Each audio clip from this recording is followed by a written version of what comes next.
fuel for mission's flame. We're going with a passion for your name. We're going for we care about your praise. Send us out. Let worship be the heart of mission's aim. To see the nations recognize your fame.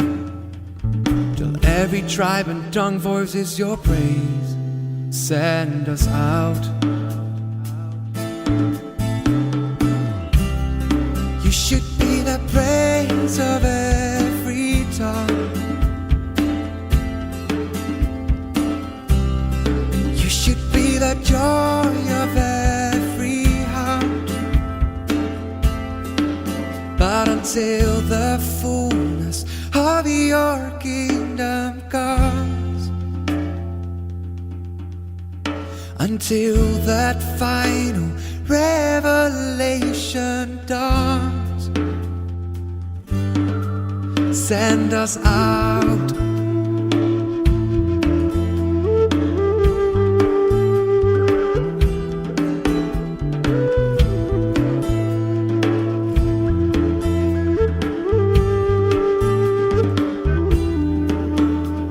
Let worship be the fuel for mission's flame.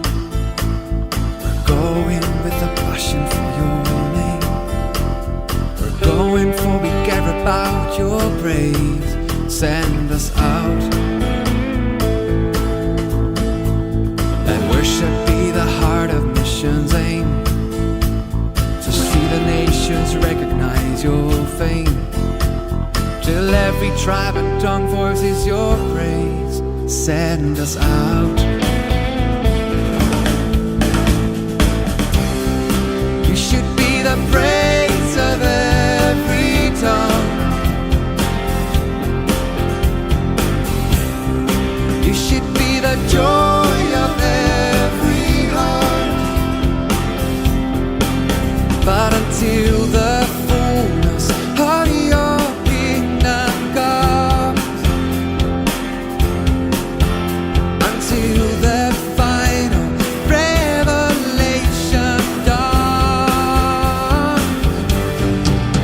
send us out. Every tribe, every tongue, every creature in the heavens and the earth, every heart, every soul will sing your praise, will sing your praise. Every note, every strain, every melody will be for you alone. Every harmony that flows from every tongue will sing your praise, will sing your praise, will sing your praise, will sing your praise, will sing your praise, will sing your praise, will sing your praise, will sing your praise. You should be the praise of every tongue. You should be the joy of every heart. You should be the praise of every tongue. You should be the joy of every heart. But until the fullness of your kingdom comes, until that final revelation dawns, send us out.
for mission's flame. We're going with a passion for your name. We're going for we care about your praise. Send us out.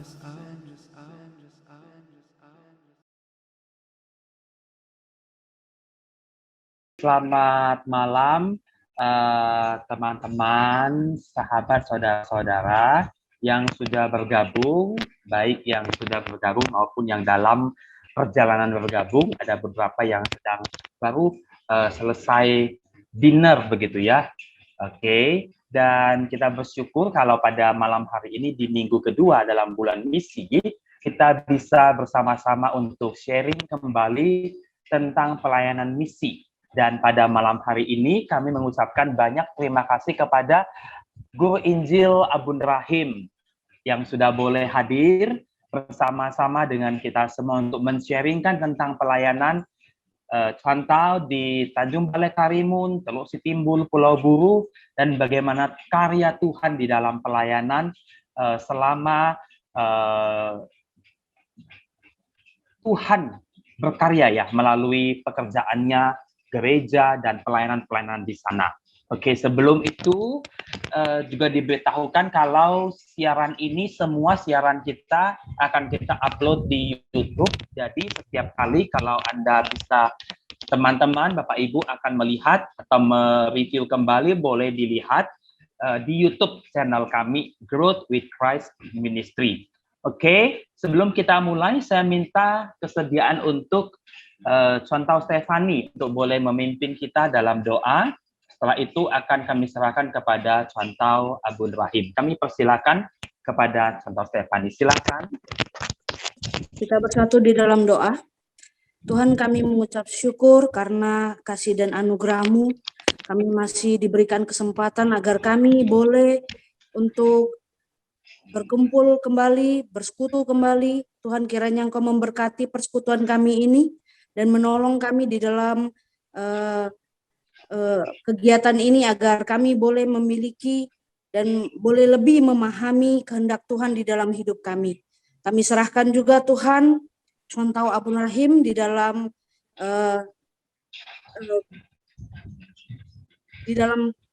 proses dia menyampaikan sharing dia ketika dia melayani di Tanjung Balai Karimun. Tuhan juga yang menolong sehingga setiap kami ketika kami mendengar, kami boleh lebih lagi melihat kebutuhan pengabaran Injil di seluruh Indonesia ini.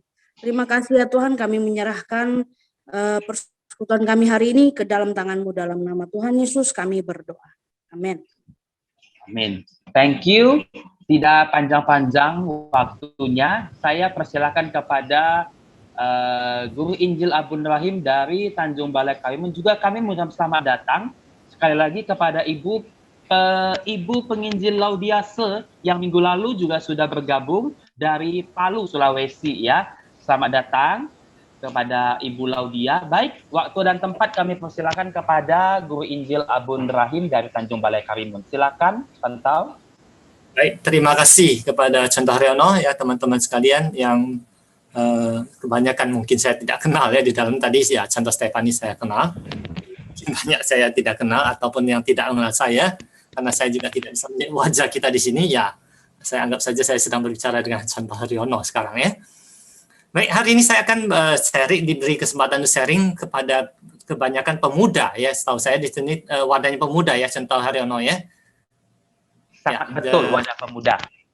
Ya, terima kasih ya. Tentunya saya sangat senang sekali ada pemuda yang ingin ataupun mau belajar mengenal pekerjaan misi ya, karena ini penting sekali untuk pemuda mempersiapkan diri kita di dalam terjun di dalam ladang misi sehingga kita tidak melakukan kesalahan-kesalahan ya ketika kita memang nanti terjun di dalam ladang misi ini.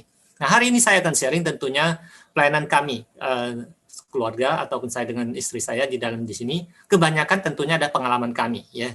Untuk keseluruhan dari pelayanan di Karimun ini, tentu saya hanya beri gambaran besarnya saja dan nanti akan kelihatan adalah ya kebanyakan pengalaman-pengalaman. Dan saya akan memberikan slide yang ya sangat banyak tentunya saya harap dalam 30 menit ya saya boleh selesaikan. Dan tentunya saya lebih senang ada tanya jawab dari teman-teman sekalian yang ingin lebih mengetahui lebih dalam dan bagaimana tantangan dan sebagainya di dalam pelayanan. Anda tentunya boleh kita melalui diskusi dan tanya jawab ya. Baik, saya akan share screen.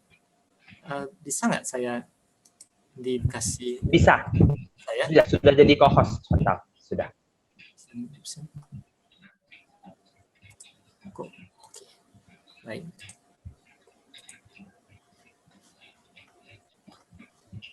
Ya, bisa kelihatan hasil sharing saya dari slide saya? Bisa kelihatan. Ya? Baik. Oke. Saya hanya sekilas-kilas saja sebagai pengenalan ya. Kita tahu Indonesia terkenal dengan negara kepulauan ya, ada 13.000 lebih. Saya nggak panjang lebar. Dan kami adalah di Kepulauan Karimun atau Kepulauan Riau ya, dengan jumlah kepulauan yang 2.400 lebih di daerah sini ya. Kita boleh lihat bagaikan pulau yang petah kaca ya istilahnya, tersebar di mana-mana. Nah, Karimun ada di mana? Tentunya kami ada terletak di Kabupaten Karimun di sini ya. Jadi Batam di sini, Tanjung Pinang di sini, kami adalah di Kepulauan Tanjung Karimun di bagian Kepri-nya ya.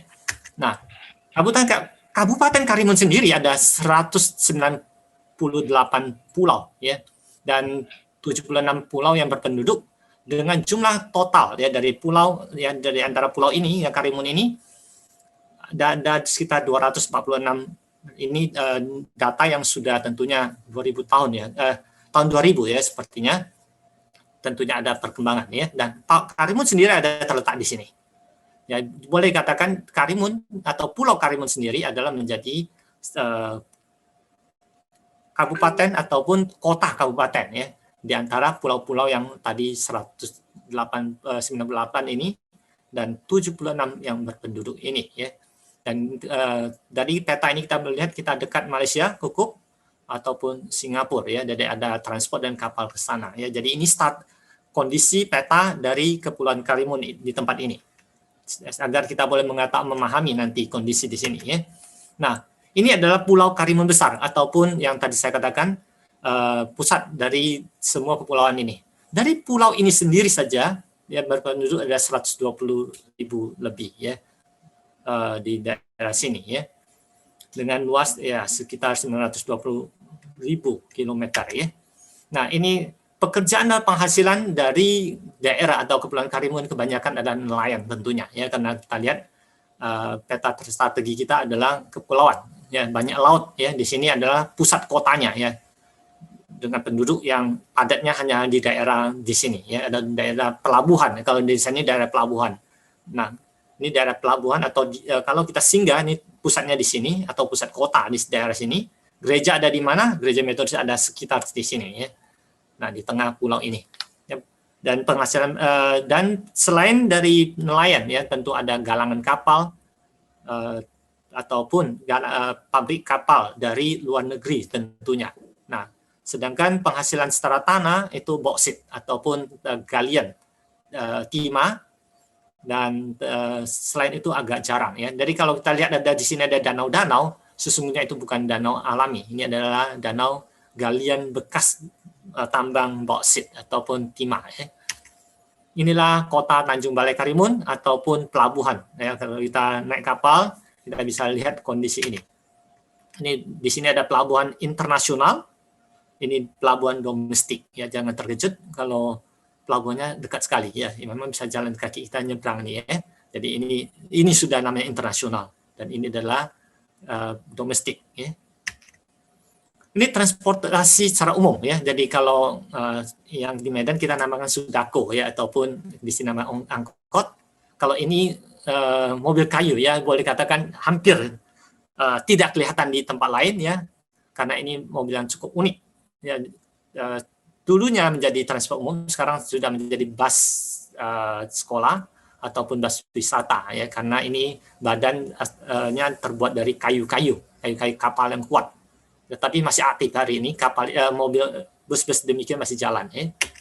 Nah, kuliner ya, sekedar pengenalan supaya kita ya, saya rasa kita sudah selesai makan, tapi supaya kita sedikit tergoda juga ya. Makanan di sini sangat terkenal adalah bakute tentunya bagi orang Medan ya. Kalau di sini tidak makan bakute ya nggak datang kemari katanya ya. Seafood ya. Terus di sini ada putih-putih dan mie seperti itu adalah makanan sagu ya. Ini adalah sagu, lempeng sagu ya. Ini mie sagu dan di sini memang banyak produksi sagu ya daripada Kepulauan Riau ini. Dan ini ada makanan lendot ya yang tidak ada di tempat lain tentunya, ataupun otak-otak ya. Ini sekedar pengenalan. Kalau datang jangan lupa ini makanan ini yang kalian harus cari di Karimun ya. Nah, kondisi dari kepercayaan ataupun agama di dalam Karimun ini baru kita lihat ya. Sekedar menang di sini memang rata-rata ya berpenduduk Melayu, suku Melayu dan agama tentunya Muslim ya. Dari total agama Muslim menduduki 83%, Buddha dan Tao itu 11%, Kristen ya itu hanya 4%. Dari 4% ini 2% dan 4%, jumlah 4%, orang Tionghoa menduduki 2% dari 4%. Ya, jadi ingat ya, bukan dari 100% ya, dari 4% orang Tionghoa menduduki hanya 2%. Jadi jumlah orang Kristen di Tionghoa di sini itu tidak banyak. Kalau dihitung-hitung 500 orang mau dicari agak sulit ya. Katolik 1%, Hindu ya mungkin belum sisanya ya atau belum. Dan lihat di agama Konghucu atau dengan jemaat sekitar 800 lebih dengan jumlah kelenteng 4 ya. Kalau vihara ada lebih banyak ya. Tapi ini adalah tercampur di dalam kepercayaan tradisi ya. Kalau kita bilang Buddha, kita salah ya sesungguhnya kalau mengatakan ini Buddha ya. Tapi sebenarnya agama tradisi. Kalau ke Buddha sudah namanya ke Siddhartha. Mereka mempunyai kepercayaan beda ya. Sesungguhnya kalau kita selidiki agama kepercayaan ya, kita orang Tionghoa banyak kepada tradisi, kepercayaan tradisi ya yang kita anggap Buddha ya Buddha, karena KTP kita rata-rata menurut Buddha, sehingga menduduki jumlah yang cukup besar tadi ya. Dan sedangkan gereja itu hanya ada 31 dengan beberapa dari gereja-gereja dan jemaat sekitar 9.000 ya, jadi tidak banyak ya. Jadi masjid ada 200 dan muslim sekitar 200.000 ya. Dari Kepri ini saya katakan Kabupaten Karimun ini ya, bukan Pulau Karimun besar. Dan gereja Katolik ada 8 dengan umat yang sekitar 2.000 lebih ya. Hindu ya tidak ada data. Nah, kehidupan Karimun itu dibolehkan dulunya terkenal dengan dunia kegemaran ya. Di mana kalau kita tahu itu adalah tempat penghiburan bagi hidung belang ya, ataupun prostitusi ya, sangat terkenal sebelumnya, dulu lebih heboh lagi ya, sekarang sudah agak berkurang. Dan masalah tempat minum ya, ataupun di mana orang turis Singapura, Malaysia suka minum, cari ya prostitusi dan sebagainya.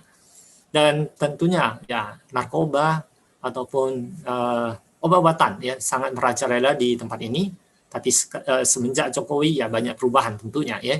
Dan judi ya sangat luar biasa ya di sini, CG dan sebagainya ya, judi-judi tradisional. Ini membuat sesungguhnya kondisi ataupun daerah Karimun ini ya secara kehidupan moral itu memang perlu ya banyak perhatian. Tapi saya harus akui ya banyak perubahan ya.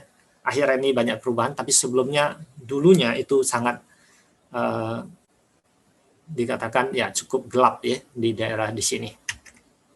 Nah, sekarang kita akan masuk secara pelayanan metodis Karimun ya, misi perjalanan di Karimun. Nah, gereja ini atau metodis di Karimun bukan saya rintis ya, tapi dirintis oleh Pendeta Yeti pada tanggal 5 Februari ya 2002. Beliau sudah masuk ke tempat atau ke pulau ini dengan sendiri dengan kerjasama dengan misi Singapura pada 2013 April ya. Tentunya pengalaman dari perjalanan Pendeta Yeti itu luar biasa ya. Dia sendiri datang ke tempat ini, dia cari tempat tinggal, dia mulai cari ya di mana mensurvei dan lalu melakukan les ya. Saya harus akui dia perintisannya yang luar biasa yang kemudian didukung oleh hamba-hamba Tuhan dari Singapura ya. Jadi yang duduk-duduk ini pendeta, majelis, pendeta, rata-rata ini ketua misi dan sebagainya yang sedang kami mengundang rapat dengan Pendeta Yeti pada awal pertama perintisan di tempat ini. Dan pada 11 Juni 2003 ya, tadi 2002, setahun kemudian 11 Juni, maka dengan kerjasama misi Medan, lalu misi Singapura kerjasama membuka tempat ibadah atau ibadah pertama kalinya di tempat ini ya. Jadi tentunya ada sejarahnya ya, dengan tim misi milenial ya waktu itu di Gloria ya, dan sekarang sudah membaur ya, tidak ada lagi misi milenium ini ya. Nah, ini adalah ibadah pertama yang dilakukan di tempat baru ataupun tempat pertama, gedung pertama, ruku pertama mengadakan ibadah. Ya, ini rata-rata ada tamu Singapura, dan dari Medan juga ada berapa orang ini, kalau ada pasti kenal pendeta ya. Lalu pada tahun itu juga mereka merencanakan memberi tanah ya, memberi tanah untuk menjadikan tempat ini sebagai pusat misi bagi Kepulauan Karimun ya. Jadi karena kepulauan strateginya tadi ada 100 lebih pulau, jadi sulit untuk dijangkau, maka mereka membeli sebuah tanah dan merencanakan membeli tanah untuk menjadikan Karimun menjadi pusat misi bagi kepulauan-kepulauan. Ya, ini luar biasa sekali ya, tentu visi yang sangat luar biasa. Tentunya ya kembali didukung oleh orang-orang Singapura yang bekerjasama dengan tim milenium pada waktu itu ya, dengan ya beberapa pengurus dan majelis Medan. Lalu pada tanggal 31 ya, bulan 10 mereka memberi tanah dengan sekitar 6 hektar lebih ya. Jadi ini tanah yang sangat besar sekali ya. Ini boleh dikatakan tempat yang sangat luas sekali di tempat ini untuk menjadikan wadah pelayanan. Kemudian dibeli ya pada tanggal 31 bulan 10 2003. Nah, ini adalah tim misi ya, bukan tema misi, maaf, tim misi Guru Singapura 2003 atau awal pertamanya ya. Mereka datang dari Singapura, naik angkot bersama pendeta Yeti, lalu mereka, ini rata-rata orang Singapura ya, hanya pendeta Yeti dan ini pendeta Erlinawati dari Batam waktu itu ya. Jadi membantu mereka setiap sebulan sekali, setiap seminggu sekali, kadang-kadang 2 minggu sekali. Mereka dari Singapura terus datang untuk datang membantu ya. Dan ini pelayan pertama mereka ya, luar biasa. Saya harus akui perintisan mereka ini luar biasa ya. Dan anak-anaknya, lihat jumlahnya anak-anak sekolah minggu gelombang pertama. Orang-orang Tionghoa yang begitu banyak anak-anak antusias ikut sekolah minggu ya. Lihat, luar biasa sekali. Nah, semuanya anak-anak yang dikumpulkan. Namun, ya pekerjaan penaburan yang luar biasa ini tentunya ada tantangan. Ya. Dan pengorbanan yang ya, para guru Singapura ya, setiap minggu dengan biaya yang sungguh luar biasa harus akui, yang kita tidak pernah lihat dan tidak kenal siapa inilah orang-orang di balik mereka setiap minggu dengan datang hari Sabtu, pulang hari Minggu, mempersiapkan, melakukan, dan tiap minggu ya semangat mereka luar biasa. Tentunya orangnya berganti-gantian ya. Dan ya nama mereka tidak ada pernah dicatat sesungguhnya ya. Namun sesudah di sana ya banyak anak-anak tadi datanglah tantangan ya. Setiap datang, kenapa? Karena sekitar sana memulai menebar isu bahwasanya orang Kristen itu mau menangkap anak-anak Buddha ya, dengan menakut-nakuti dan segala macam. Lalu suatu hari malam ya, tidak begitu lama kemudian mereka demo ya, masyarakat setempat demo malam hari menyuruh pendeta Yeti untuk hari itu juga harus pindah dari tempat itu. Itulah tanah pertama, lalu mereka pindah ke tempat kedua atau ruku tempat kedua. Kalau nggak salah Santo Haryono pernah datang kemari ya, yang tempat kedua ini ya. Tempat pertama saya tidak ada sempat ya, pernah datang ke sana. Nah, ini pada 2016, jadi baru pindah ke Mari ya. Kalau dulu tempat pertama Sungai Pasir, ini namanya Meral ya. Dan inilah benih gelombang kedua ya. Tadi yang gelombang 1 luar biasa banyaknya. Begitu pindah ke Mari, tentunya karena jarak dan anak-anak itu tidak ikut pindah. Jadi istilahnya anak-anak jadi berkurang ya. Kalau ini ada gelombang kedua masih banyak yang sisa sampai sekarang ya. Lalu sesudah itu ya, pada sekitar 2010 ya, karena pendeta Yeti sudah melayani sekitar 8 tahun, ada masa untuk istirahat, dia belajar ke China, lalu ladang ini diserahkan kepada pendeta Rashid ya. Pendeta Rashid sampai selama 1 tahun. lalu ada dibantu dengan mahasiswa praktek Haris dan Pausan yang pernah melayani di sini. Nah, itu cerita-cerita yang masa mereka saya kurang detailnya, saya kurang paham, tapi saya hanya sekedar memperkenalkan dan mengetahui. Lalu masuk ke dalam tantangan gelombang kedua. Apa tantangan gelombang kedua? Karena pada masa Pendeta Rashid 2012 ini, sesudah konta, dia diutus ke tempat lain.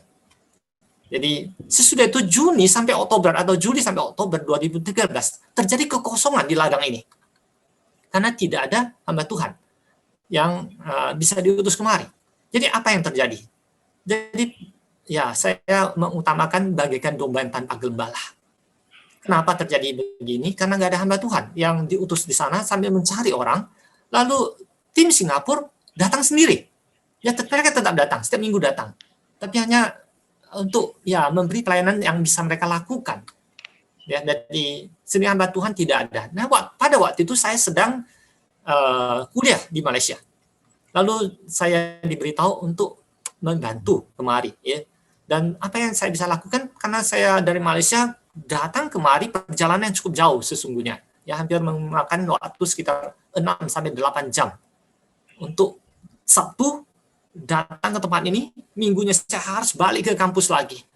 Nah, itu pun saya hanya lakukan 1 bulan 1 kali. Lalu saya teringat Pendeta Tahir sedang kuliah di Singapura. Nah, saya minta Pendeta Tahir untuk membantu saya pada waktu itu.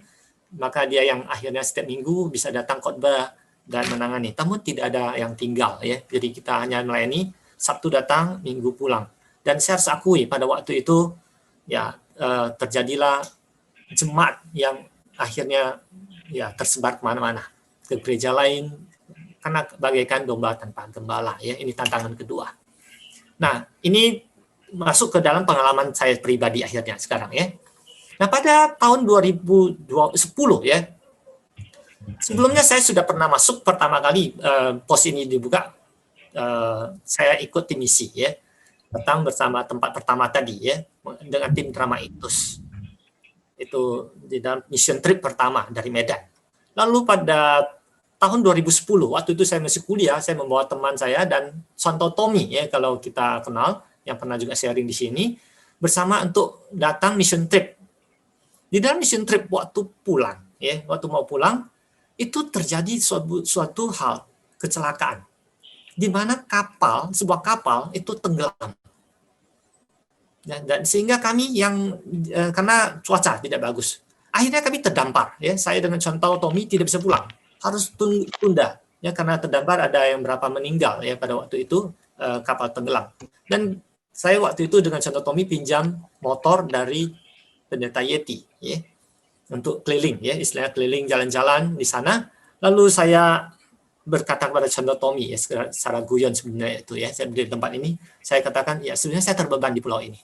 Tapi kalau Tuhan memakai saya 1 tahun, saya akan gunakan waktu saya untuk main di sini.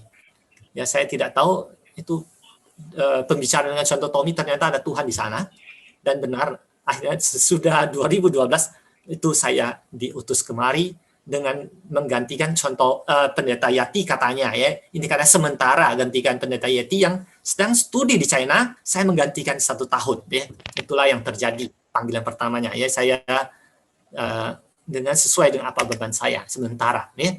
Nah, sesudah wisuda 2012 pada Oktober tanggal 20 ya kalau nggak salah, dan tanggal 21 saya sudah pindah ke Pulau Karimun, ya. Saya tidak sempat pulang Medan lagi karena memang ladang ini tidak ada lagi yang menangani. Maka begitu saya kuliah sudah saya langsung pindah, ya. Saya bawa anak-anak, ya, semua koper dan barang kami yang selama 5 tahun karena tinggal di Malaysia, bukan pulang kampung, ya, tapi pindah kampung namanya, ya. Oke. Dan pengalaman pertama masuk pelayanan, ya, inilah pengalaman saya. Begitu saya sampai, yang saya dapatkan adalah segempok kunci, ya, dan sebuah kunci ruko. Di dalamnya sudah nggak ada, ya, karena kami hanya melayani seminggu sekali, ya. Lemari-lemari sudah berdebu dan sebagainya, yang ada hanya tikus-tikus yang harus saya bersihkan, ya, karena jemaat pun sudah tidak tahu kemana. Akhirnya ada berapa remaja yang menemani saya untuk besuk saja dengan tim Singapura. Jadi ini orang banyak jangan berpikir semua jemaat. Yang jemaat di sini hanya ada 1 siuling, ya, ada ikut sini, ada ikut 2, 3, 4, dan 5 orang Ya, sisanya 6 ya. Sisanya Singapura dan keluarga saya sendiri ya. Jadi nah, ini pengalaman tak terlupakan. Kami dari kota Medan ke Karimun, ya ternyata air itu ya walaupun laut banyak air, ternyata air bersih tidak mudah didapatkan. Hanya pada jam 12 malam sampai jam 1 itu ada datang air ini. Dalam 1-2 jam ini kalau kita tidak tampung air, besok nggak mandi nih. Mau tidak mau malam-malam ya kami dengan panci ya, tampung air, anak-anak langsir ke lantai 2 karena kamar mandi di lantai 2 ya. Langsir, dan begitulah pengalaman yang tak terlupakan sampai hari ini ya. Indah sekali tentunya ya. Bagi kami adalah masa pembangunan ya. Kita perlu bagi saya prinsip saya adalah membangun sebuah pos PI ataupun sebuah gereja yang kita harus lamakan dalam ibadah ya. Maka saya merombak dulu ruang ibadah, lalu saya ya karena saya jarang jalanan ya, keliling kemana saya menemukan kayu yang dibuat oleh tukang kayu, lalu saya pakai menjadi kayu penjuru atau dibuatnya menjadi sebuah salib ya. Dan ya saya mengutamakan dari ruang ibadah, lalu membangun dasar pelayanan remaja ya. Dan ya saya akan percepat ya karena fotonya banyak ya dan waktu saya tinggal sedikit. Lalu ya saya utamakan adalah pemuritan. Ya, tadi tahap pertama tadi adalah menabur benih, yaitu ya lihat ya banyak anak-anak, banyak kegiatan. Lalu sesudah masuknya saya kemari, saya lebih mengutamakan pemuritan ya karena saya melihat jika terus menabur benih tanpa ada pemuritan, maka akan terjadi lagi nanti kondisi gelombang yang tadi saya katakan, begitu tidak ada gembala, akan semua hilang nantinya. Maka dimulailah saya terus melakukan pelatihan-pelatihan, tentunya ya di dalam pelayanan yang jauh ya saya harus punya mentor ataupun orang-orang yang membantu saya, ini tim misi dari Singapura ya, ketua tim misi dari Singapura yang selalu mendukung dan memberi arahan-arahan ya karena saya bertamat. Saya dulunya bukan hamba Tuhan. Ya baru tamat selesai guru Injil langsung dilempar dan jadi gembala sidang, jadi misi. Wah, luar biasa ini ya. Jadi sama sekali tidak ada pengalaman, saya kebingungan ya, saya harus akui ini jangan lagi terjadi, saya harap. Oke. Jadi ini ada contoh Petrus dan istri keluarganya itu di Pos-PI Teluk Timbul ya. Ini contoh Musran ya. Sekarang sudah tidak di sini, dia pernah setahun di Pulau Buruh. Dan ada tim-tim yang selalu memberi kami kekuatan, dukungan dan penghiburan tentunya ya, yaitu tim dari Singapura. Karena mereka setiap minggu, saya harus akui, mereka setiap minggu datang tempat kami untuk membantu kami di dalam pelayanan-pelayanan ya. Nah ini juga ada tim dari Medan ya. Harusnya kita kenal semua. Ini bukan ditangkap oleh narkoba atau KPK ya. Tapi karena waktu itu ada acara jadi polisi di sini luar biasa ya, selalu menjaga pelayanan-pelayanan ibadah kita tempat ini. Dan ini ada KKR kami, tim Singapura ya melakukan KKR di tempat ini. Dan kita melihat ketika acara Natal ya, jadi tuayan banyak, tapi sayang sekali kita akui pekerjaan sedikit di sini ya. Jadi pekerja sedikit ya, karena orang-orang yang tadi dilihat ya, anak-anak dan orang-orang yang mau mengenal Tuhan sesungguhnya ada, bukan tidak ya. Tapi sayang sekali pekerjaan sini memang tidak mudah dilakukan ya. Tapi di dalam segala pelayanan tentu ada sukacitanya ya ketika melihat ada jemaat yang dibaptis ya. Lalu inilah sesudah itu kami pindah ke tempat baru ya, ataupun milik tanah kita tadi yang sudah dibangun. Ini aula seberagumnya, itu ada pelayanan sekolah minggu pada gelombang kedua ya. Jadi kalau kita lihat sesungguhnya pelayanan di sini semakin lama semakin merosot ya. Jadi gelombang pertama begitu banyak, gelombang kedua berkurang, ketiga lebih parah lagi, apalagi di tangan saya ya. Saya harus akui saya gagal di dalam pelayanan Karimun ya. Karena semenjak di tangan saya jemaat berkurang, anak-anak juga berkurang ya. Jadi sedikit ya, kami usahakan ya melakukan acara retreat dan sebagainya. Pelatihan pemuritan yang dilakukan oleh orang Singapura, ya pelatihan penginjilan, ya saya terus memfokuskan pelatihan-pelatihan ya, dan ya ada melakukan retreat remaja di lokal sendiri. Ini persekutuan doa ya yang dilakukan dan pada waktu itu ya contoh Indrano dengan tim misi Medan waktu itu berkunjung ya persekutuan doa. Ya kan juga melakukan bakso COVID pada beberapa waktu ini ya, yaitu menyuruh jemaat masak ya, bagi-bagi kepada orang-orang miskin, berbagi sembako ya. Jadi inilah pelayanan kami tempat ini, perayaan Imlek, ya. Dan kegiatan GMI Karimun, ya, sampai saat ini, ya. Kalau tidak ada COVID, ibadah kami jam 9, sekolah minggu jam 8, kebaktian doa jam Sabtu, ya, PA itu Sabtu, ya, tapi sekarang sudah nggak ada orangnya, ya. Dan Selasa sampai Jumat adalah cell group, ya, jadi dan ada pelayanan sekolah metodis lah serta pelayanan sosial. Jadi pelayanan di sini boleh katakan seminggu 7 hari, selagi kamu ada waktu nggak habis-habis, ya. Nah, lalu kita masuk di dalam pelayanan, saya kenalkan sedikit pelayanan pendidikan, ya. Nah, pada 2013 tadi, ya, tadi itu pelayanan gereja, ya, sampai sekarang ini yang pelayanan sekolah, ya, dari 2013 karena saya masuk 2012 akhir, dan saat itu juga saya memantau pembangunan, ya, jadi kerjaan harus juga memantau pembangunan gedung, ya, pembangunan gedung sekolah dan aula, ya. Lalu pelayanan 2014 kami memulai sekolah, yaitu sekolah TK, ya, dengan guru semua juga waktu itu harus jadi supir, ya, kita jadi kepala sekolah sendiri, jadi supir sendiri, jadi, ya, semua kita lakukan dengan kondisi apa yang ada tentu pada waktu itu, ya, kita merintis. Sampai 2015 kami juga mulai membuka sekolah SD, dan sampai saat ini, ya, tahun ini jumlah murid kita ada sekitar TK 30 dan SD ada 115, ya, puji Tuhan. Tahun ini adalah tahun di mana kelas 6 pertama kali ditamatkan, ya, di dalam pelayanan tempat ini. Ya, tantangan pendidikan, ya, tentunya tidak mudah, saya harus katakan di sini karena daerah, ya, kembali saya mau katakan di daerah untuk mencari guru-guru itu tidak mudah. Saya sangat mengharapkan pemuda-pemuda di sini ada yang terbeban untuk menjadi guru. Ya, kenapa? Karena untuk mencari guru Kristen khususnya sampai saat ini sudah sangat tidak mudah lagi. Di sini kami kewalahan, ya, saya akui, untuk mencari guru Kristen. Kenapa? Karena kita tahu gaji seorang guru kecil. Apalagi di daerah, siapa yang mau pergi datang ke daerah untuk menjadi guru? Dan siapa yang peduli dengan sekolah-sekolah kecil? Namun saya mau katakan di sini sangat membutuhkan itu. Kalau tidak, maka pelayanan sekolah ini akan diserahkan pada orang lain, ya. Saya harus akui, ya, kalau ini tidak dipersiapkan dengan cepat, apalagi sekarang masa pendidikan semakin lama semakin sulit dijangkau, baik di dalam tekanan dari atas, yaitu dinas pendidikan yang terus membuat pendidikan harus ada standar, dan, ya, tekanan kekurangan sumber tenaga pendidik yang berkompeten, ya, dengan kata lain dengan ijazah SPD, baik TK ataupun SD. Kalau ini tidak, maka sekolah ini akan diserahkan kepada orang lain, saya harus katakan, ya. Lalu di sini bukan saja ada pos PI atau pelayanan Karimun, kami juga punya pos, ya. Jadi di Karimun ini cukup unik. Pos melahirkan pos, ya, karena biasanya gereja yang melahirkan pos PI, ini terbalik. Pos PI melahirkan pos PI pula. Dan kita sendiri tidak mampu tapi melahirkan anak. Nah, inilah uniknya Karimun ini, ya. Mempunyai pos PI tertimbul pada 2005 telah dibangun ini. Nah, ini sebuah pondok ataupun pos PI, ya, namanya.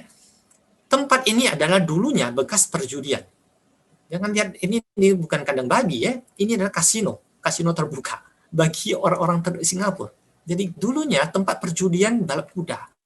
Jadi orang Singapura akan naik kapal berhenti di daerah di satu tempat di sini ada sekitar pelabuhan bagi mereka, lalu mereka akan kumpul di sini berjudi, ya. Dan akhirnya karena sesudah judi dilarang, ya, akhirnya tempat ini kosong, dan tempat ini kami beli ataupun dibeli oleh Singapura, ya, untuk menjadi tempat les bagi anak-anak di kampung nelayan atau boleh katakan pos Teluk Timbul. Dan tempat kayu ini tempat tinggalnya hamba Tuhan pada awal pertama di sana, ya, seorang wanita yang saya harus salut pada dia sendirian. Ya, kalau tempat saya tadi itu masih kota, ya, ini masuk di daerah kampung, tidak ada listrik, tidak ada air. Ya, nama guru Injil itu saya lupa, saya belum pernah ketemu guru Injil ini, ya, perempuan. Dia tinggal di pondok kayu ini, WC bukan di sini, WC masuk lagi di gang. Dia di sana ada satu pondok di sana lagi. Malam-malam tidak ada listrik, tidak ada air. Bayangkan, dia setahun di sini pelayanan, ya. Kalau saya boleh ketemu dia, saya harus angkat tangan pada dia, salut. Seorang gadis berani sekali, ya, masuk ke kampung yang gelap sekali dan tidak ada air.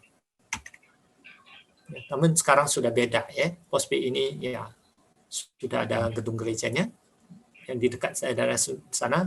Ini KKR, ya, jadi jangan lihat oh gerejanya banyak orang, bukan, ini KKR, ya. Jadi ibadah biasa itu hanya biasa 15-an, ya.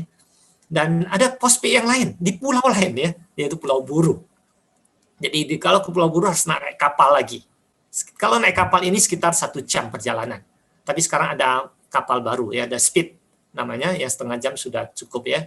Kalau kapal ini ya kapal kayu, kadang kalau ombak besar ya cukup seru, ya, ada percikan masuk, ya, ya ada cerita-cerita dan sebagainya. Ya kalau naik kapal pun demikianlah caranya. Nah ini pos PI Buru, anak-anak di sini cukup banyak, anak-anak Tionghoa, ya, dari sekitar 30-an. Kembali sayang sekali tidak ada hamba Tuhan, tapi sekarang ada hamba Tuhannya, ya. Dulunya tidak ada hamba Tuhan, ya. Jadi pos PI ini juga timbul tenggelam, ya.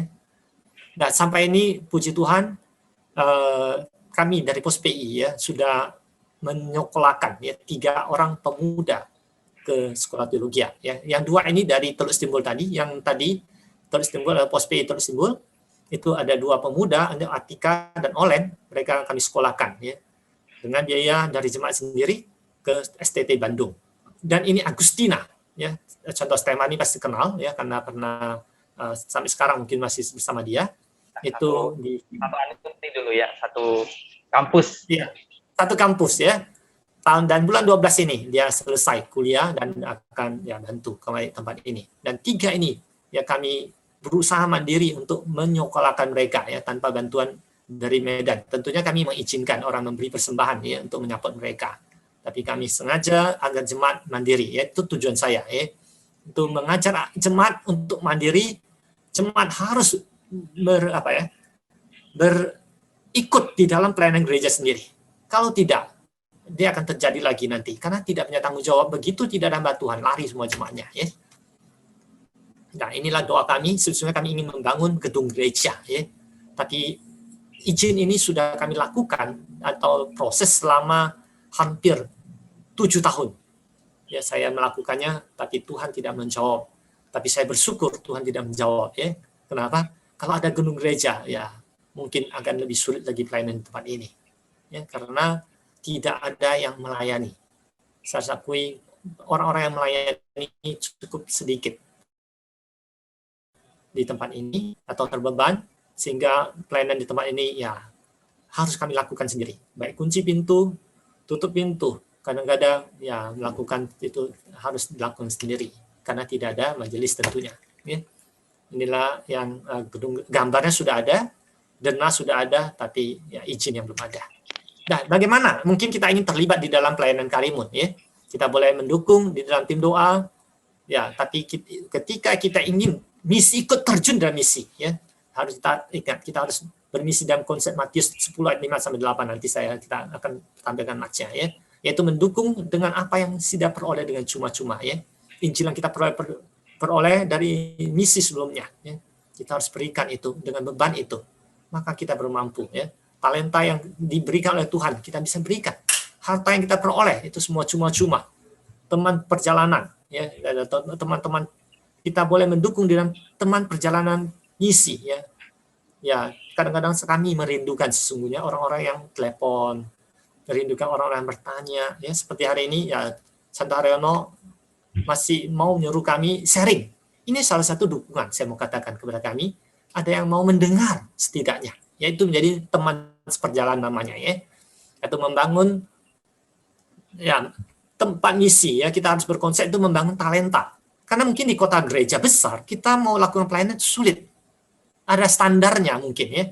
Kita mau main musik harus ya standarnya, kalau ikut kur pun harus ada bisa lagu fast. Tapi kalau di pos PI, yang penting kamu nyanyilah, bisa nyanyi sudah kami terima. Jadi di sini kita boleh melatih tempat talenta sesungguhnya. Ikut di dalam pelayanan misi itu sangat bagus saya katakan, ya, kepada pemuda-pemudi sini. Mari beranikan diri. Itu tempat kita boleh membangun mencari atau menkuat talenta kita, ya.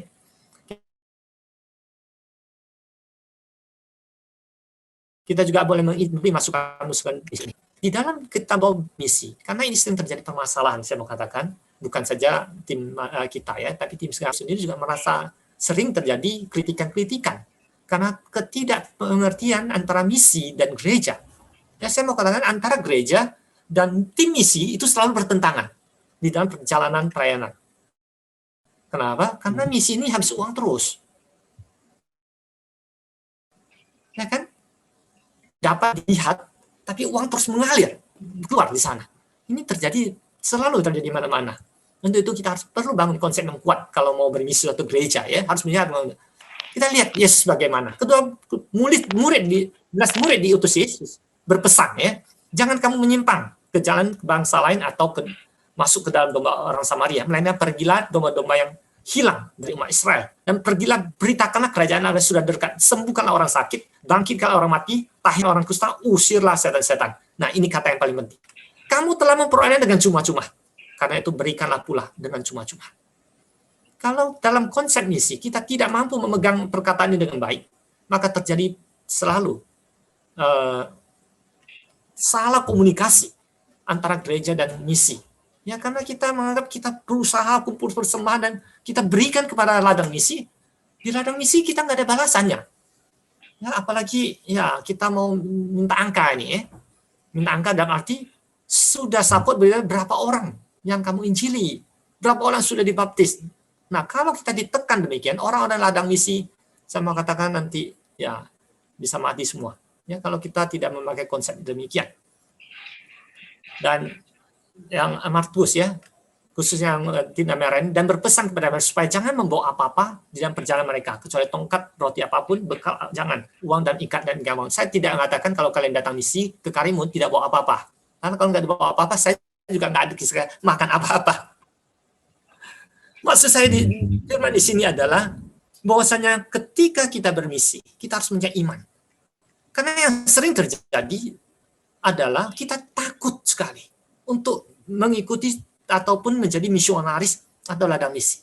Kalau saya kemari, daerah kecil misalnya Karimun ini, bisa nggak, khususnya kita yang masih gadis mungkin, bagaimana saya ketemu laki-laki nanti?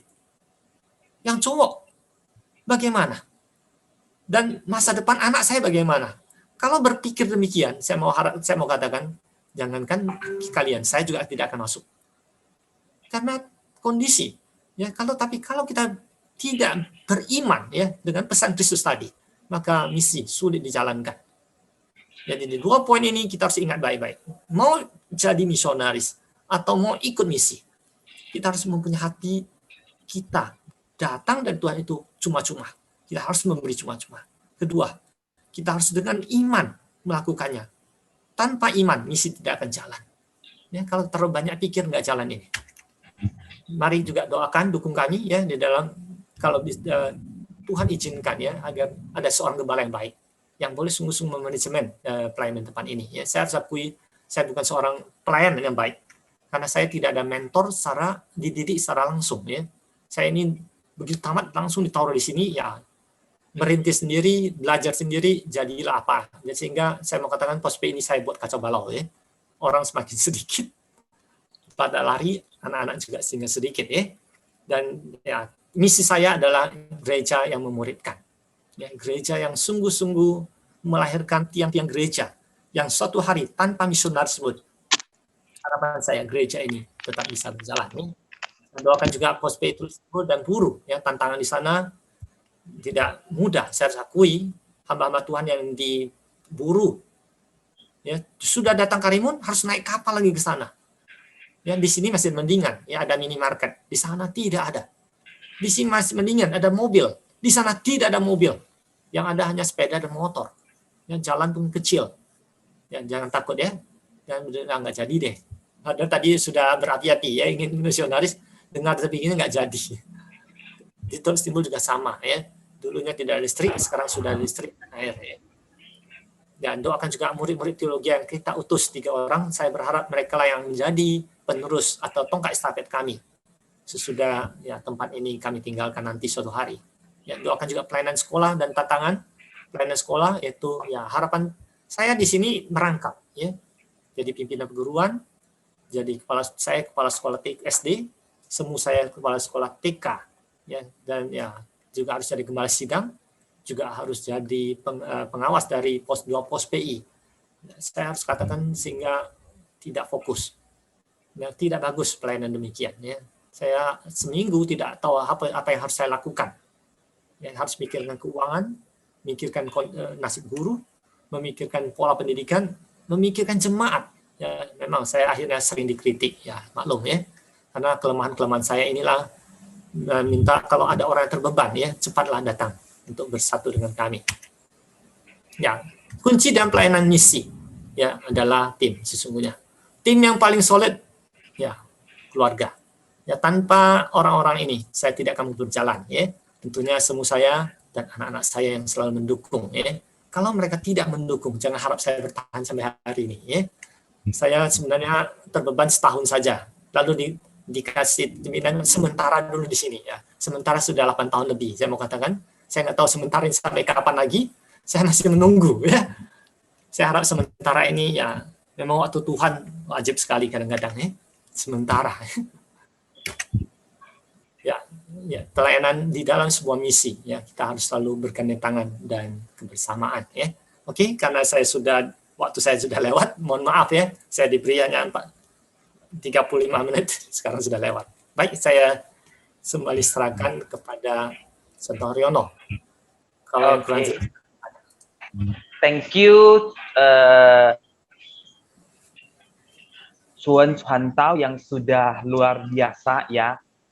Bagaimana pelayanan misi di Tanjung Balai Karimun serta di 2 pulau yang harus bolak-balik. Dan kami meminta kesempatan kepada teman-teman yang bertanya, silakan boleh raise hand dan matikan dan unmute atau boleh diketik, dipersilakan ya. Dan sejujurnya saya pribadi melihat ketika saya juga pernah ke sana 2-3 kali, saya melihat juga bagaimana pelayanan itu tidak mudah ya. Oke. Nah, saya minta kesempatan Evan Sanjaya ya. Evan Sanjaya sudah raise hand.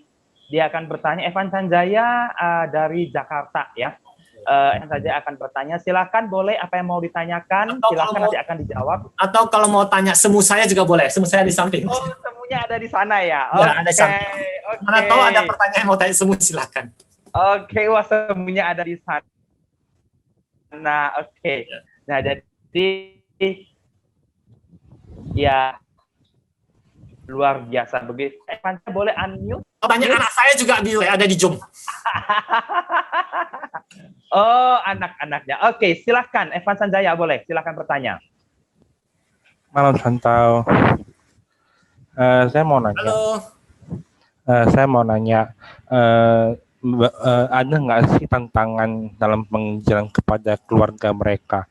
Soalnya kan tadi dijelasin ada keluarga yang nggak Kristen ya, yang dari keluarga non Kristen sebanyak itu, dan 2% dari 4% orang Chinese yang Kristen ya.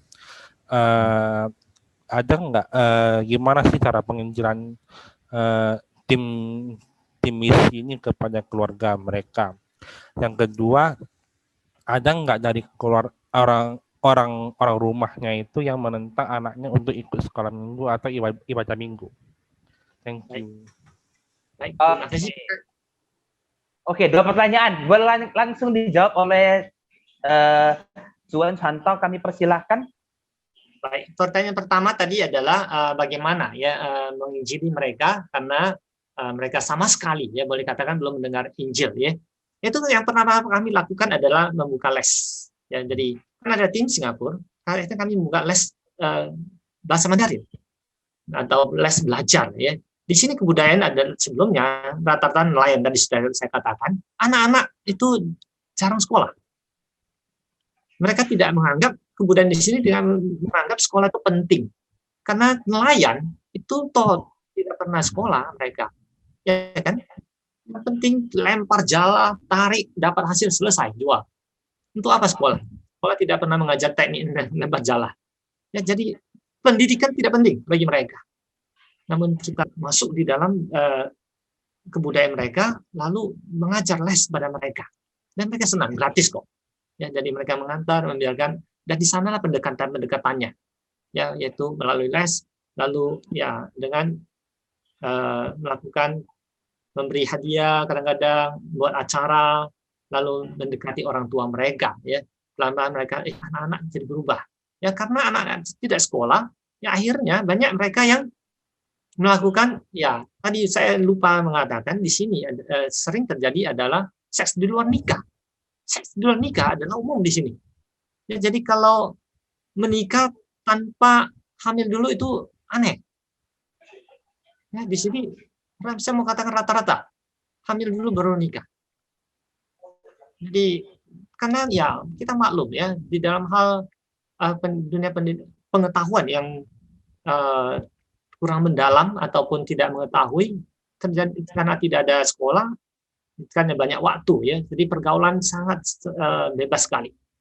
Nah, jadi orang tua tentunya ada, sesudah kami ajak tentu ada perubahan, anak orang tua tentu senang ya dan mendukung. Nah, apakah ada tantangan dari keluarga? Tentunya ada juga ya. Tentu juga ada orang yang menantang karena mereka tidak mengenal kekristenan. Lalu bagaimana cara masuknya? Sebagai penginjilan, saya akui saya tidak pernah menginjili pribadi. Nah, saya sering diprotes ini. Ya, saya tidak pernah ketuk-ketuk pintu, asinjubo, ya. Saya tidak pernah lakukan itu. Saya tidak, ya, bukan saya anggap tidak penting. Saya tidak bisa.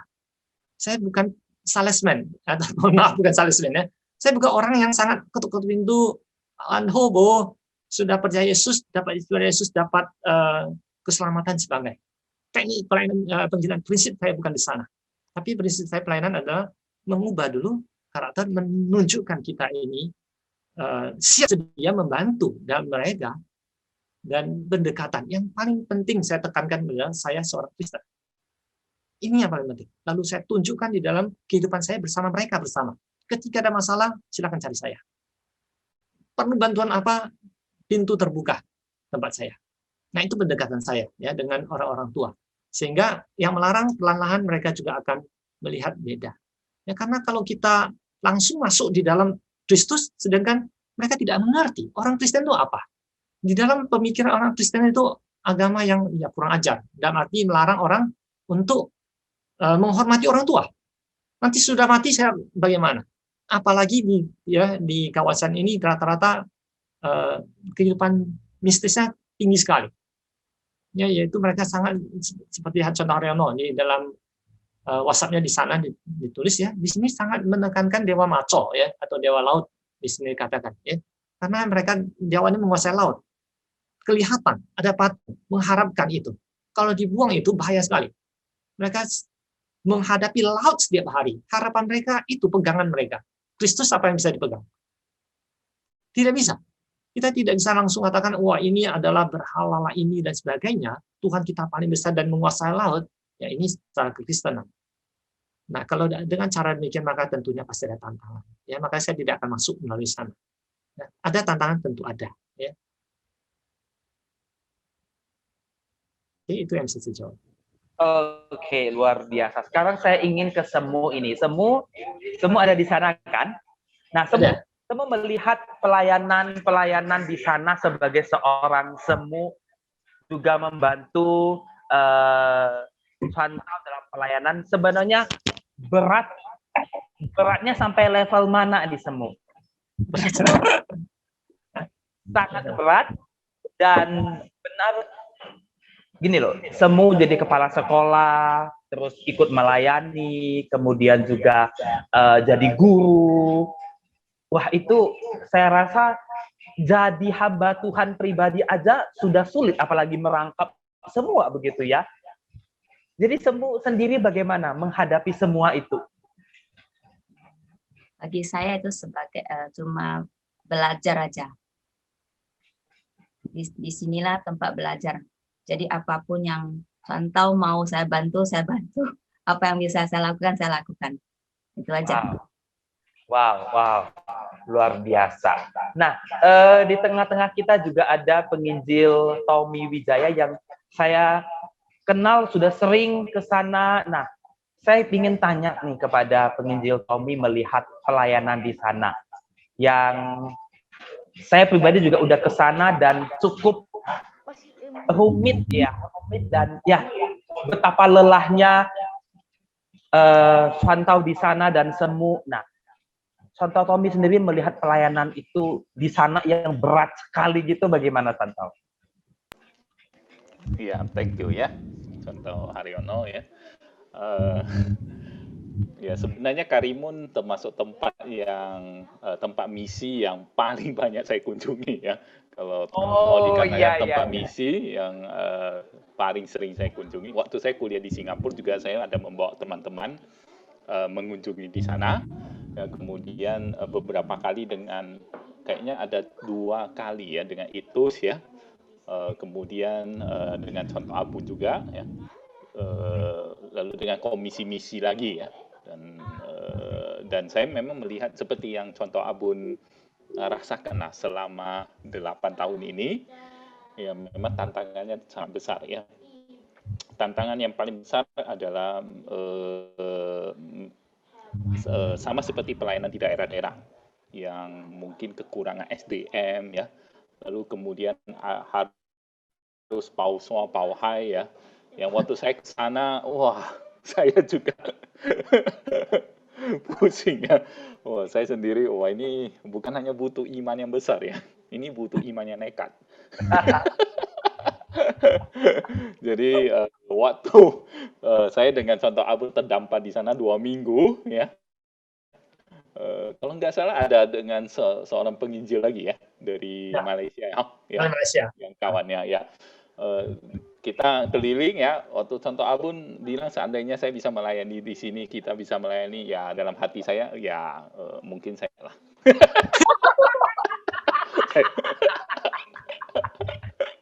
Ya, tapi itu secara manusiawi ya. Waktu kita melihat tantangan pelayanan di sana yang begitu berat ya. Jadi memang saya sangat apresiasi Contoh Abun di sana. Ya, dan termasuk mentor saya juga sampai saat ini ya, sahabat baik dan mentor yang saya anggap adalah jadi mentor saya bukan pendeta besar di Jakarta ataupun pendeta besar, yang mentor saya adalah seorang yang melayani di pelayanan pos. Nah itu yang mau saya bilang teman-teman ya, karena saya bisa melihat bagaimana pengorbanan ya, konsistensi itu yang dilakukan oleh pelayanan Contoh Abun. Nah, mungkin itu saja. Oke, thank you. Sebelum saya ada pertanyaan, jadi sebenarnya saya minta satu tanggapan sederhana. Jadi minggu yang lalu juga ada Ibu Laudiase yang seorang misionaris dari Kartidaya yang melayani di Palu, Sulawesi. Nah, saya minta, jadi ini sesama pelayan Tuhan di tempat yang sulit begini ya.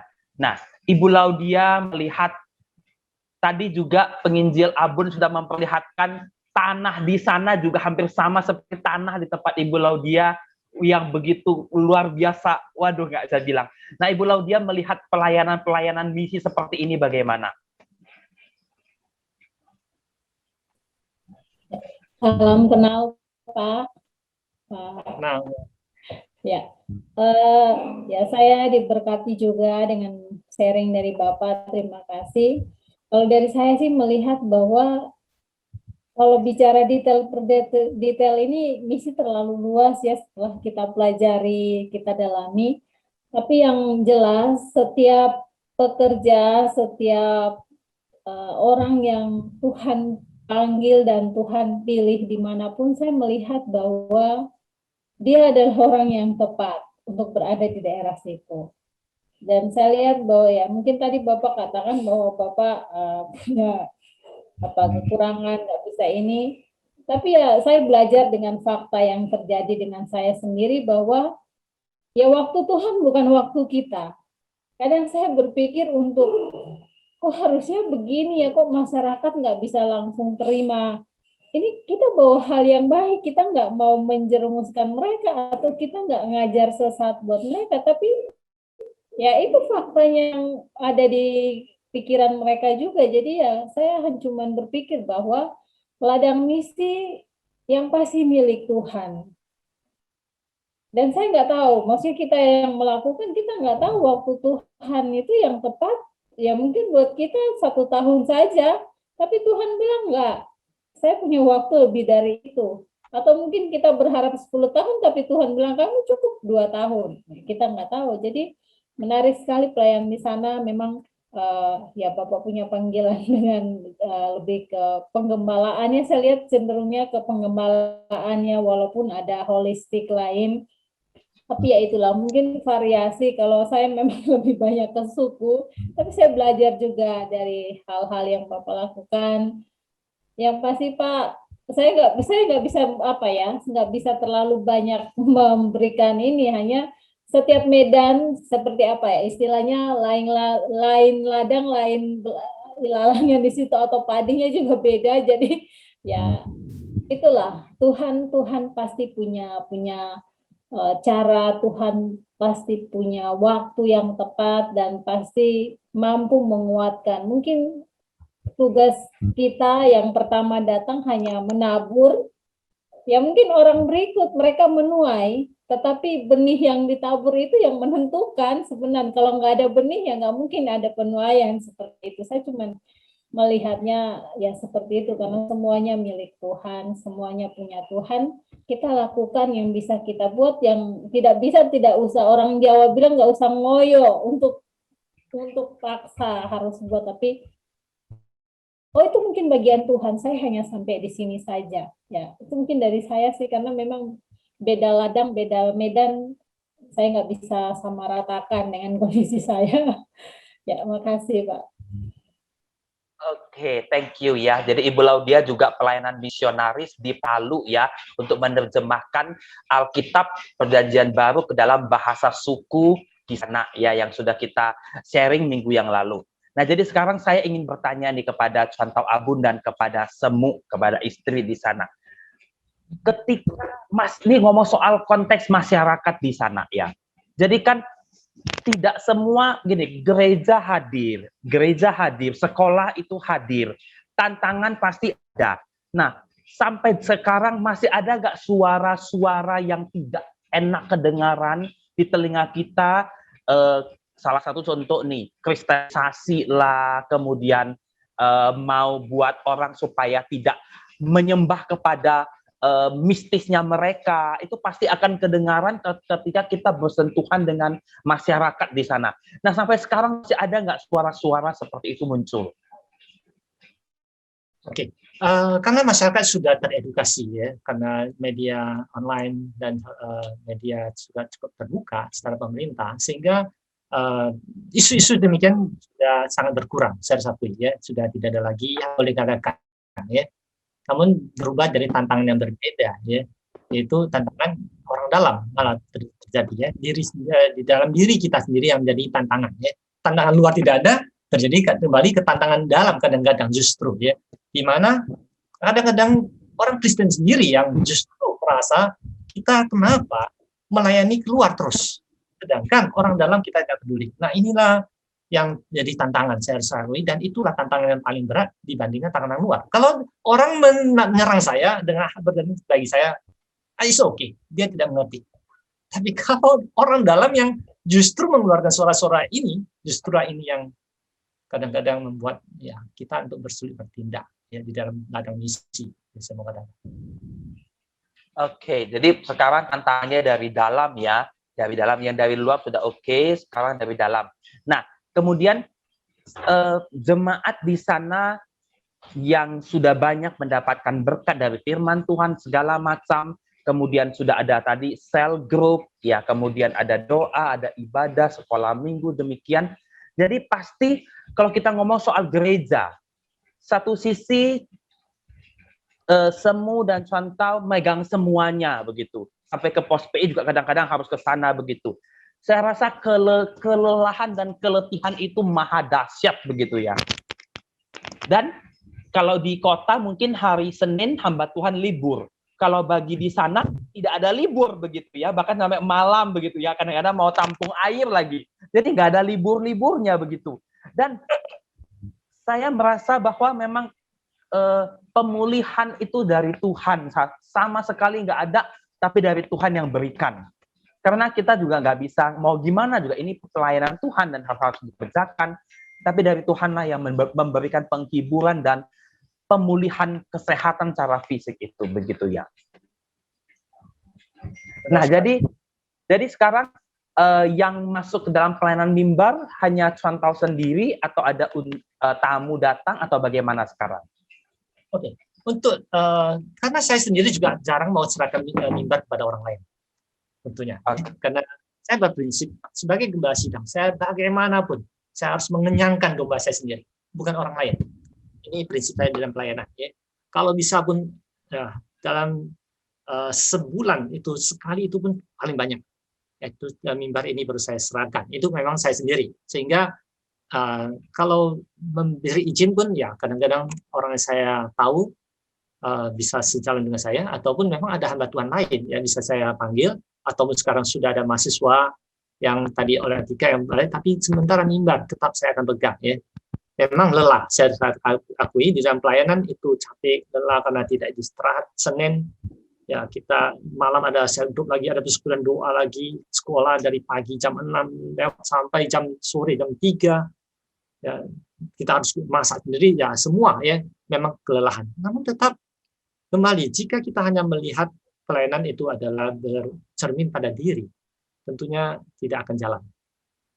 Ya, kalau kita berpikir apa sih yang saya peroleh, itu tidak akan jalan. Sekali lagi tadi ya, saya memperolehnya semua kehidupan ini cuma-cuma, maka saya akan berikan juga dengan cuma-cuma. Ya, walaupun apa yang saya lakukan di sini ya memang ya, kembali semua harus saya tangani. Ya, baik kadang-kadang bersihkan rumput lah, ganti lampu lah, perbaiki air lah, perbaiki pintu lah. Jadi semua saya kerjakan. Jadi kalau kita di dalam ladang misi berhitung-hitung terus dan memikirkan itu, tidak akan jalan.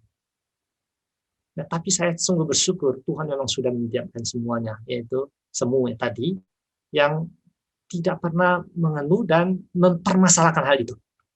Karena kalau sebagai semu mempersalahkan sedikit saja habis saya. Selesai pekerjaan ini. Ya, dia perlu makanan kan, dia perlu jalan-jalan kan, dia juga perlu seorang wanita bukan? Hal kedua juga anak-anak. Nah, kalau anak-anak tidak mendukung saya, juga selesai pelayanan di sini.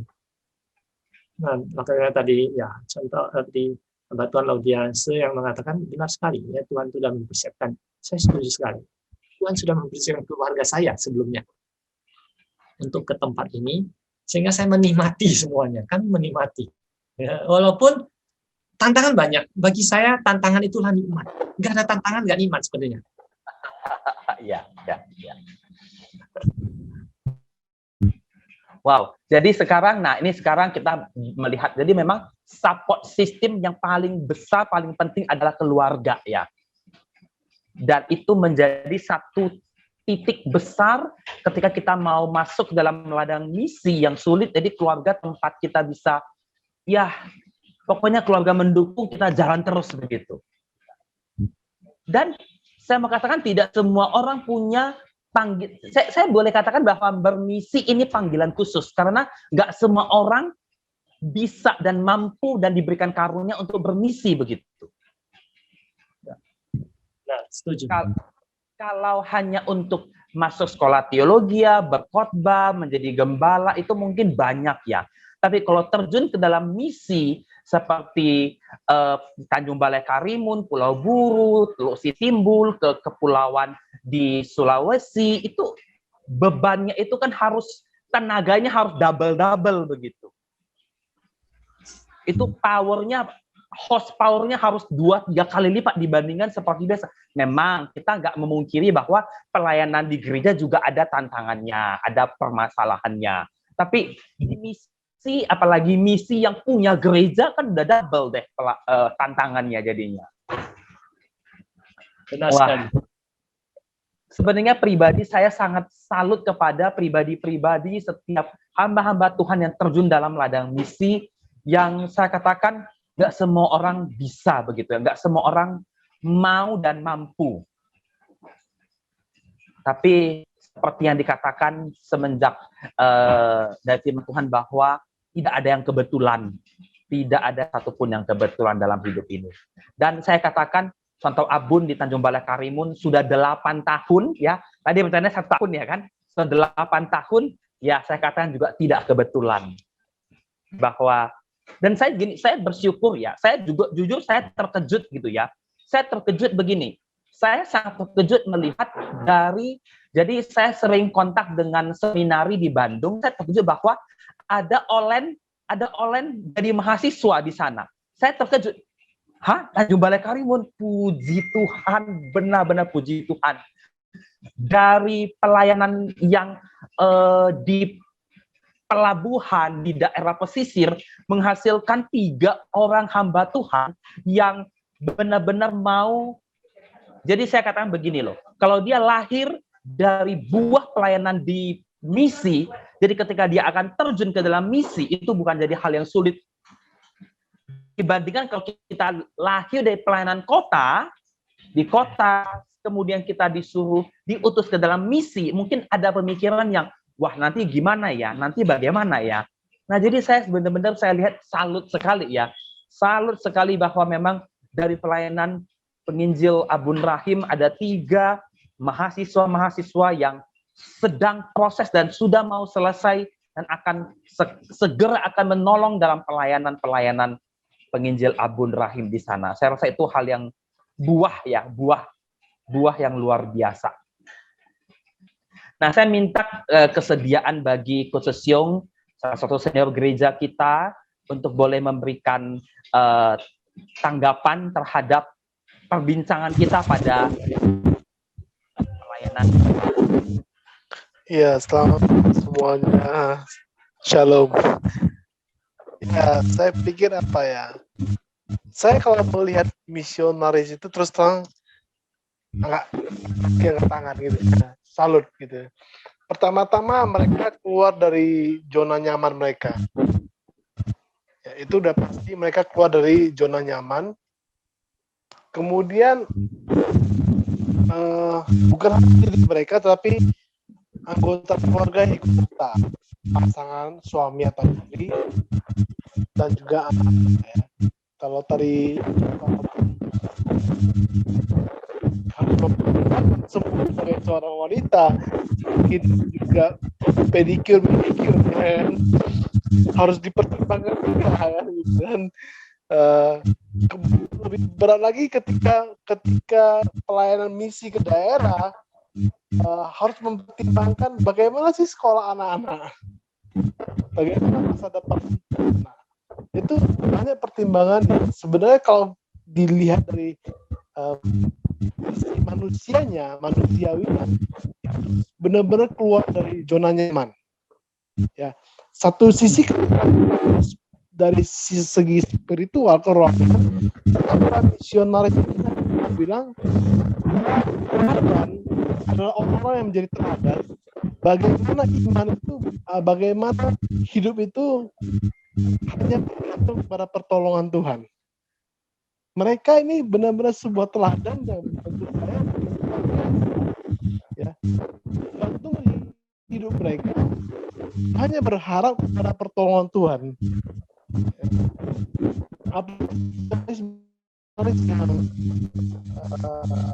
Lintas wilayah, lintas negara, lintas budaya ya. Kalau contoh di gereja saya kan misionarisnya dari Korea gitu ya. Itu harus belajar bahasa Indonesia atau Mandarin gitu ya. Terus yang tadinya dari daerah 4 musim ke 2 musim gitu ya. Minimal ada adjustment penyesuaian diri gitu ya. Nah, dalam hal seperti ini saya melihat iman mereka itu benar-benar saya bilang para misionaris ini adalah luar biasa. Maka para jemaat sudah seyogyanya menghormati, menghargai usaha para misionaris ya, dan terlebih lagi meneladani keimanan mereka. Ya itu pengalaman saya saja, saudara. Oke, memang benar-benar.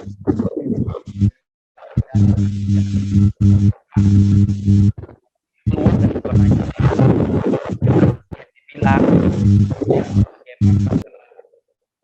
kita pengen nge-mall, pengen santai, tapi begitu terjun dalam ladang pelayanan semua sudah dihilangkan begitu ya.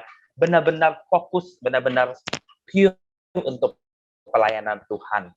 Oke, saya kira sharing dan cerita-cerita kita akan akhiri segera. Tapi sebelum kita akhiri, saya tadi dapat berita dari penginjil Laudiase tentang satu kejadian di Palu ya menjelang perayaan kenaikan Isa Al-Masih dan Idul Fitri.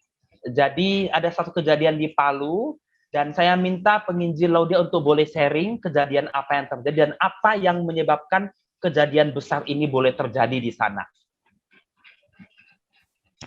Ya, Bapak Ibu, memang ya kalau saya mau bilang kami di sini salah satu tantangan yaitu ya teroris. Pada akhir tahun kemarin juga itu terjadi, hanya beda kampung sebenarnya dengan peristiwa sekarang. Dan di sini kan kebanyakan hutan. Jadi ceritanya itu tadi pagi ada 3 masyarakat asli lah, mereka ke kebun.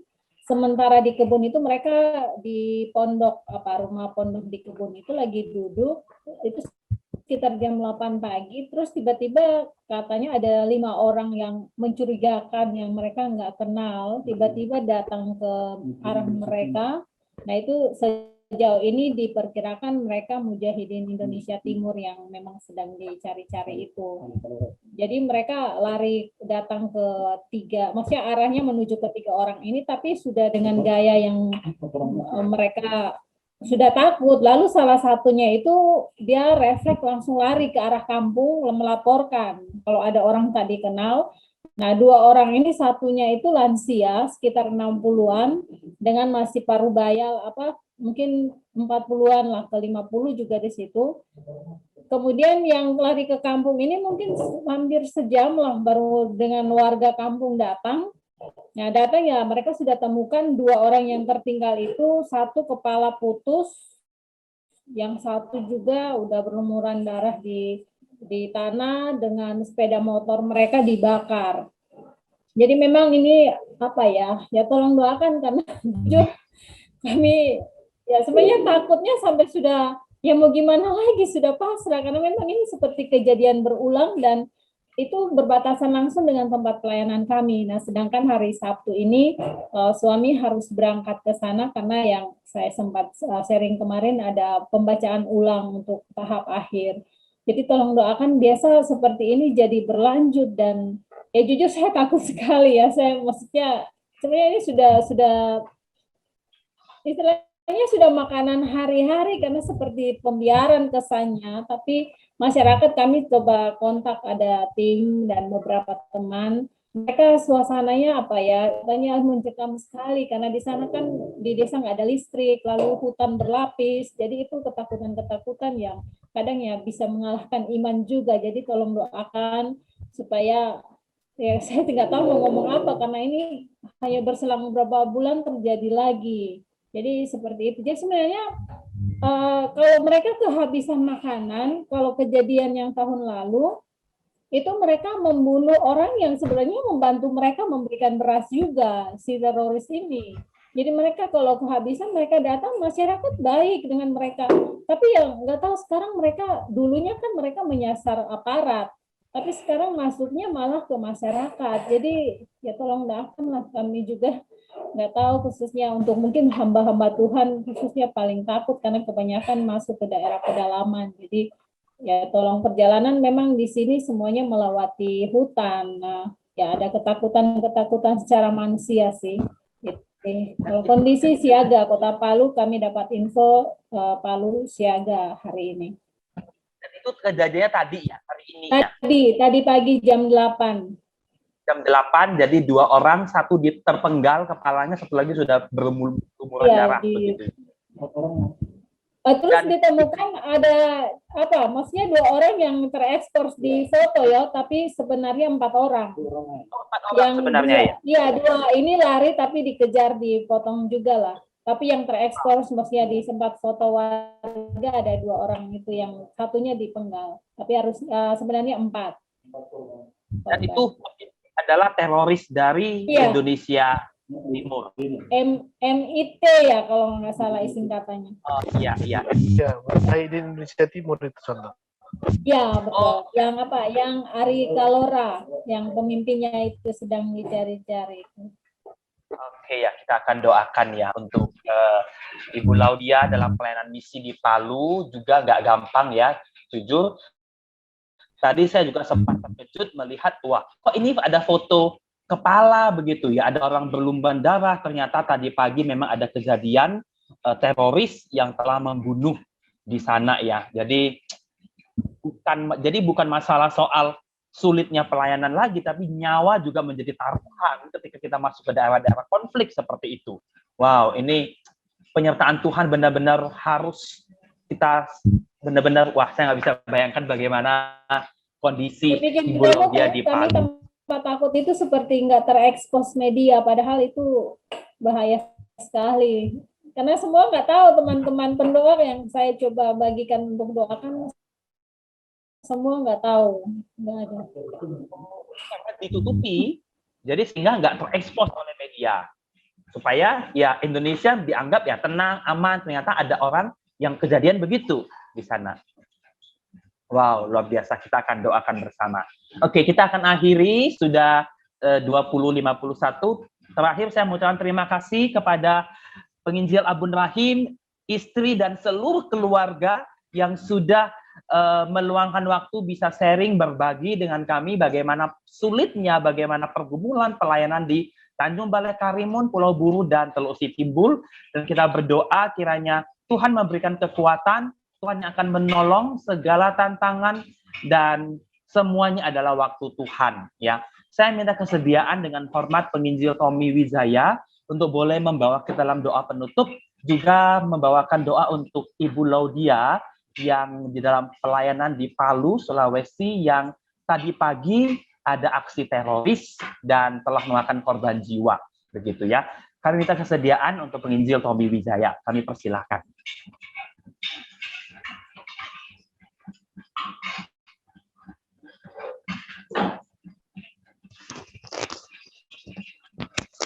Kedengaran contoh penginjil Tommy? Sebentar ya, Oke. contoh Tommy-nya lagi di bawah, sebentar ya. Oke, kita tunggu sebentar ya.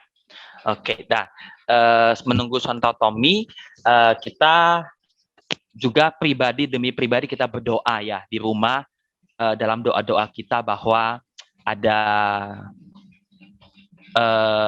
menjelang Lebaran, dan Lebaran itu adalah tanggal 3 juga hari kenaikan Tuhan Yesus. Wah, itu dua perayaan yang bersama-sama, dan memang di sana dikatakan bahwa kita harus hidup berdampingan begitu loh.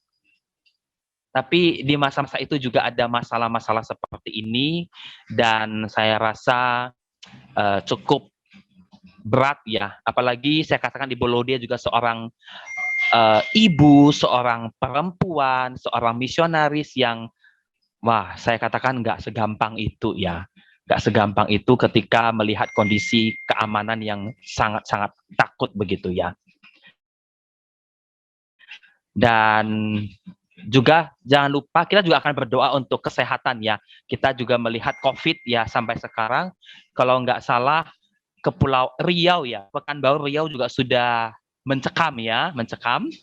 Ya, jadi kita berdoa juga untuk kesehatan para hamba-hamba Tuhan yang melayani di garda terdepan, di pelayanan terdepan dalam penginjilan, misionaris, dan itu juga perlu didoakan sehingga mereka benar-benar dilindungi Tuhan di dalam segala kesehatan mereka, tetap diberikan kesehatan yang fit, diberikan kesehatan yang cukup baik sehingga pelayanan Tuhan boleh berjalan dengan baik. Ya, contoh kami sudah ada. Iya. Oke. Minta kesediaan Saudara Tommy untuk boleh berdoa untuk penginjil Abun Rahim dan keluarga, pelayanan di sana yang berat, yang gak habis pikir tapi Tuhan mau memakai ya. Juga untuk penginjil Laudia ada di Palu, dan tadi diinformasikan bahwa tadi pagi ada penyerangan teroris di sana. Ada dari foto yang saya peroleh bahwa ada yang kepalanya sudah dipenggal, yang berlumuran darah, dan ini juga menjelang masa Ramadan, kemudian kenaikan Isa Al-Masih. Jadi memicu hal-hal seperti itu akan memuncak begitu ya. Jadi kita akan doakan khusus untuk Kepulauan Riau dan Pekanbaru itu COVID juga sudah lumayan banyak begitu ya. Kita akan berdoa bersama-sama. Saya minta kesediaan untuk penginjil Tommy Wijaya boleh berdoa Ya, dan doakan semuanya. kita berdoa ya. Tuhan, kami mengucap syukur malam ini kami boleh bersama-sama mendengarkan bagaimana Engkau bekerja melalui hamba-Mu, contoh Abun di Kepulauan Karimun yang boleh Tuhan pakai untuk membawa jiwa-jiwa kepadamu, di mana pelayanannya yang harus mencakup sekolah dan gereja, dan pelayanan yang begitu berat yang harus dijalani, pelayanan yang meskipun banyak tantangan tetapi juga ada sukacita yang daripadamu. Kami mau berdoa untuk keluarga dari contoh Abun, Semu, dan juga anak-anak, biarlah Tuhan Engkau sendiri yang terus mengaruniakan kekuatan, kesehatan tubuh, dan Engkau yang terus mengaruniakan hikmat bijaksana bagi contoh Abun, sehingga dapat melayani dengan kekuatan dan kuasa daripada Tuhan, sehingga lebih banyak jiwa lagi yang dibawa di hadapan-Mu. Terima kasih Tuhan, Engkau telah mengutus contoh Abun di tengah-tengah dari masyarakat Karimun, sehingga mereka boleh melihat kebesaran dan kasih setia Tuhan yang dicurahkan melalui keluarga contoh Abun. Tuhan terus pelihara, Tuhan cukupkan semua kebutuhan hidupnya, Tuhan yang berkati studi dari anak-anak, yang dimana mereka biar boleh terus disertai di dalam cita-cita dan impian dari apa yang ingin mereka capai. Terima kasih Tuhan, kami juga mau berdoa secara khusus untuk penginjil ya, hamba-Mu Laudia, biarlah Tuhan Engkau sendiri yang terus bersama dengan hamba-Mu dan juga suaminya di tengah-tengah pelayanan di Palu, yang kami juga mendengar kabar ada hal-hal yang mengerikan yang terjadi. Tuhan, kadang-kadang kami begitu khawatir, begitu ketakutan, tetapi kami percaya bahwa hidup kami, pelayanan kami, kekuatan kami ada di dalam tangan pengasihan-Mu. Dan biarlah kami serahkan hidup kami hanya ke dalam tangan-Mu sekali lagi. Biarlah kuasa-Mu boleh bekerja melalui pelayanan dari penginjil, hamba-Mu Laudia, sehingga biarlah Tuhan Engkau memberikan kekuatan kepadanya, Engkau berikan penghiburan kepadanya, dan juga Engkau yang menyertai, melindungi keluarganya, sehingga biarlah Tuhan mereka boleh melanjutkan pelayanan di tengah-tengah masyarakat di Palu. Dan biarlah Tuhan Engkau sendiri yang menaungi mereka dengan kekuatan kasih karunia-Mu. Engkau cukupkan semua kebutuhan hidup mereka, sehingga biarlah Tuhan mereka boleh dipakai semakin luar biasa di tengah-tengah masyarakat Kota Palu. Dan biarlah nama Tuhan yang boleh semakin pemuliakan, Injil boleh semakin disebarluaskan, sehingga biarlah kemuliaan nama Tuhan yang boleh ditinggikan. Inilah kerinduan kami, Engkau sendiri yang memelihara hamba-hamba-Mu yang Engkau panggil, dan kami percaya Tuhan Engkau sendiri yang bekerja melalui kehidupan mereka. Terima kasih Tuhan, kami juga mau berdoa untuk angka COVID-19 yang akhir-akhir ini semakin meningkat di beberapa kota di Indonesia dan daerah.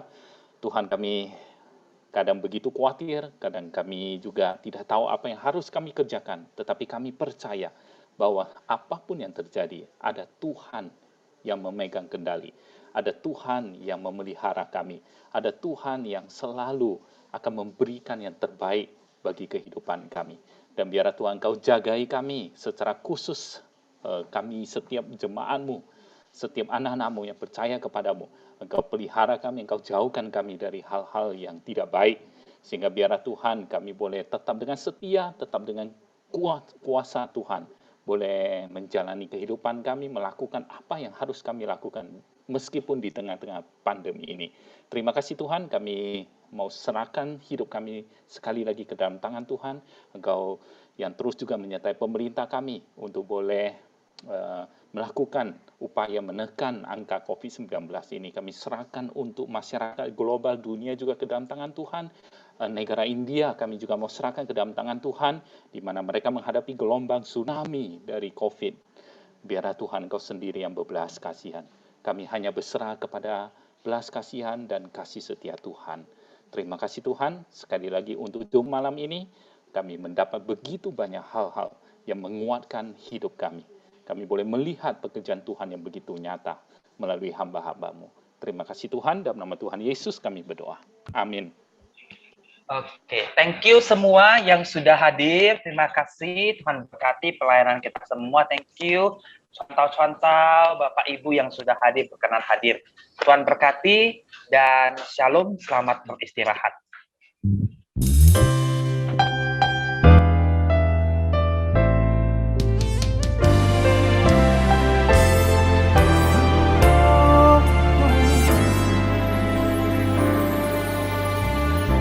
Lihat jiwa yang terhilang,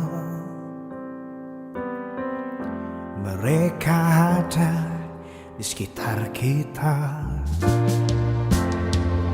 Tuhan mau kita belajar peka. Hidup bukan untuk diri sendiri. Renungkan firman-Nya, alami kuasa-Nya. Hidup ini kesempatan. Ini aku, utuslah aku Tuhan, untuk menjadi berkat-Mu dan menjadi jawaban. Ini aku, pakailah aku Tuhan. Selagi ku masih hidup, ku mau selalu untuk jadi berkat.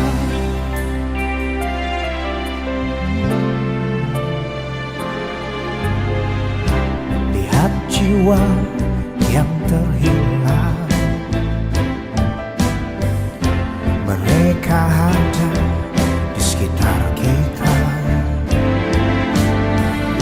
Tuhan mau kita belajar peka.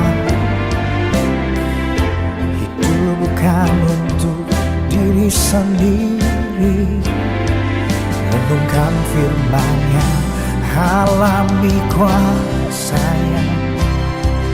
Hidup ini kesempatan. Ini aku, utuslah aku Tuhan, untuk menjadi berkat-Mu dan menjadi jawaban. Ini aku, pakailah aku Tuhan. Selagi ku masih hidup, ku mau selalu untuk jadi berkat.